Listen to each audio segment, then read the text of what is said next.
नमस्कार। आज हम पढ़ेंगे अमेरिकी वर्चस्व का भाग 2। भाग 1 हम पहले पढ़ चुके हैं। आज हमारा दूसरा भाग है। हमने पढ़ा था इराक का युद्ध। उससे आगे हम पढ़ेंगे जिसे प्रथम खाड़ी युद्ध कहा गया। प्रथम खाड़ी युद्ध जीतने के बावजूद जॉर्ज डब्ल्यू बुश 1992 में बिल क्लिंटन से राष्ट्रपति चुनाव हार गए। क्लिंटन ने विदेश नीति की जगह घरेलू नीति को चुनाव प्रचार का निशाना बनाया था। बिल क्लिंटन 1996 में दोबारा चुनाव जीते और इस तरह वे 8 सालों तक यूएसए के राष्ट्रपति बने रहे।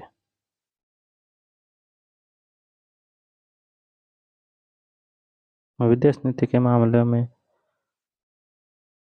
क्लिंटन सरकार ने सैन्य शक्ति और सुरक्षा जैसी कठोर राजनीति की जगह लोकतंत्र के बढ़ावे, जलवायु परिवर्तन तथा विश्व व्यापार जैसे नरम मुद्दों पर ध्यान केंद्रित किया। बहरहाल क्लिंटन के दौर में भी अमेरिका जब तक फौजी ताकत के इस्तेमाल के लिए तैयार दिखा। इस तरह एक बड़ी घटना 1999 में हुई जब अपने प्रांत कोसोवो में यूगोस्लाविया ने अल्बानियाई लोगों के आंदोलन को कुचलने के लिए सैन्य कार्रवाई की।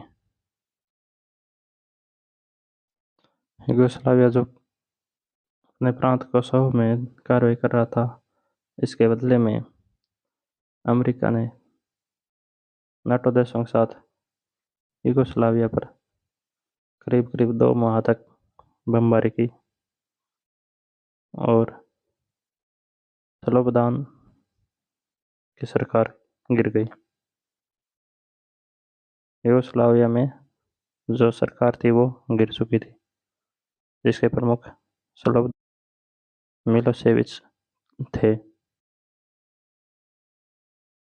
कोसोवो पर नाटो सेना काबिज हो गई।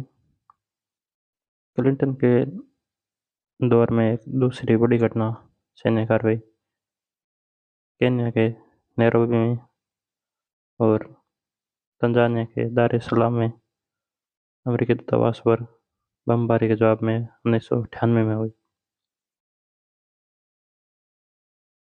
इस बमबारी की जिम्मेदारी अल-कायदा ने ली। इस बमबारी के कुछ दिनों अंदर राष्ट्रपति क्लिंटन ने ऑपरेशन इनफाइनाइट रिच का आदेश दिया।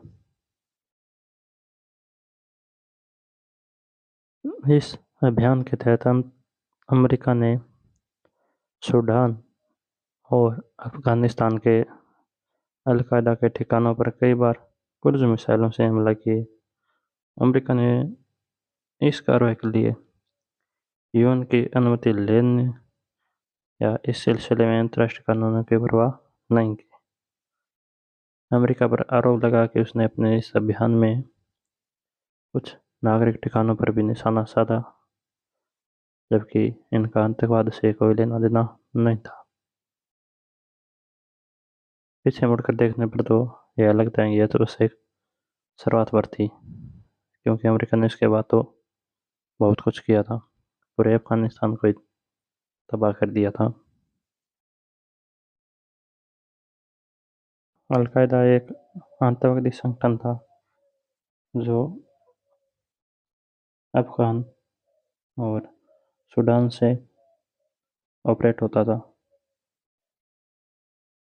जिसे मिटाने के लिए अमेरिका ने ऑपरेशन इनफाइनाइट रिच लागू किया था।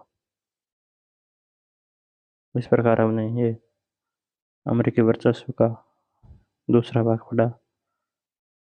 इस आगे हम शेष भाग में पढ़ेंगे। धन्यवाद।